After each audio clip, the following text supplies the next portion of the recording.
Alors, Apple serait en pourparlers avec SK Innovation et LG Mania pour un futur véhicule électrique. Alors, le retour de l'Apple Car, du coup.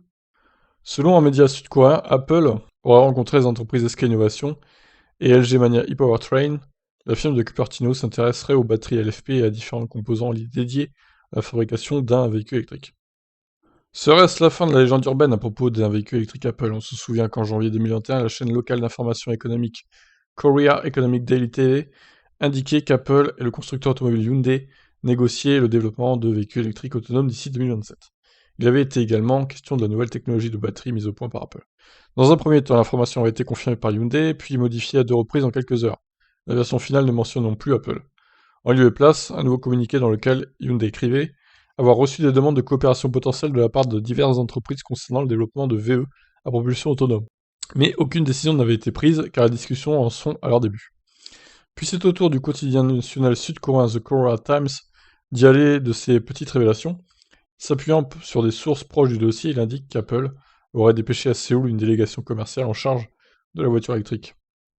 Les membres de cette mission auraient eu des réunions avancées avec SK Innovation, l'un des spécialistes des cellules et packs de batteries destinés aux véhicules électriques. Un autre interlocuteur serait LG, plus particulièrement LG Mania e-Powertrain, une co-entreprise créée en décembre 2020 dont l'objectif est la fabrication de moteurs électriques, de systèmes de transmission et d'onduleurs. Bien entendu, ni SKI ni LG n'ont confirmé la tenue de réunions avancées. Pour autant, le Korea Times assure que LG Mania e-Powertrain serait sur le point d'obtenir de grosses commandes pour produire la première génération de véhicules électriques Apple. Alors, en espérant que les batteries de l'Apple Car n'explosent pas, du coup, vu que ce sera des batteries LG. Il est pour le moins étonnant qu'Apple s'intéresse à SK Innovation, sachant que la compagnie états-unienne envisage d'utiliser des batteries LFP. Celles-ci ont la particularité de ne pas surchauffer et surtout d'être abordables. Revers de la médaille, leurs densités énergétiques sont moins bonnes que celles des batteries lithium-ion. À noter que les modèles 3SR+ produites en Chine utilisent des batteries LFP. Reste que la technologie LFP est la chasse gardée de la Chine. Les principaux acteurs, KTL et BYD, ont ainsi produit en 2020 30,8 GWh de batteries LFP, soit 47% de l'ensemble du marché des batteries pour VE. Ce qui joue en faveur de SKI est la guerre commerciale qui fait rage entre les gouvernements nord-américains et chinois.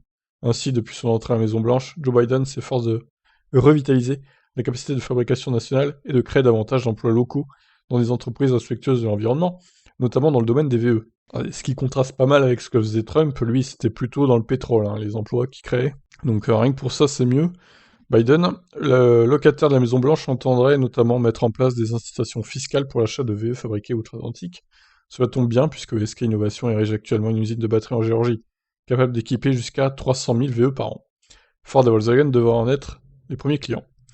LG Chem n'est pas en reste, le groupe dispose déjà d'une usine dans l'état du Michigan et a entamé la construction d'une autre dans le Tennessee, en collaboration avec GM. LG Chem fournit les batteries de la Chevrolet Bolt, oui, qui sont aussi au rappel, du coup, les Chevrolet Bolt. Mais cette seconde usine pourrait également produire des batteries pour Volvo, Geely, Hyundai et Volkswagen. Enfin, n'oublions pas Samsung SDI, fabricant de cellules et de batteries, et accessoirement filiale du géant sud-coréen du même nom. Une récente dépêche Reuters révèle que la firme envisage de construire une usine aux États-Unis. Samsung SDI sera en pourparlers avec Ford Rivian, Amazon et Stellantis. Samsung SDI souhaiterait investir au moins 2,6 milliards de dollars pour fabriquer des batteries pour Stellantis, et un minimum de 850 millions de dollars pour les batteries destinées à Rivian. En revanche, la firme asiatique n'a pas encore décidé si elle allait construire une usine en partenariat avec un constructeur automobile. Cela pourrait faire un bon client pour Apple à l'avenir. La suite au prochain épisode.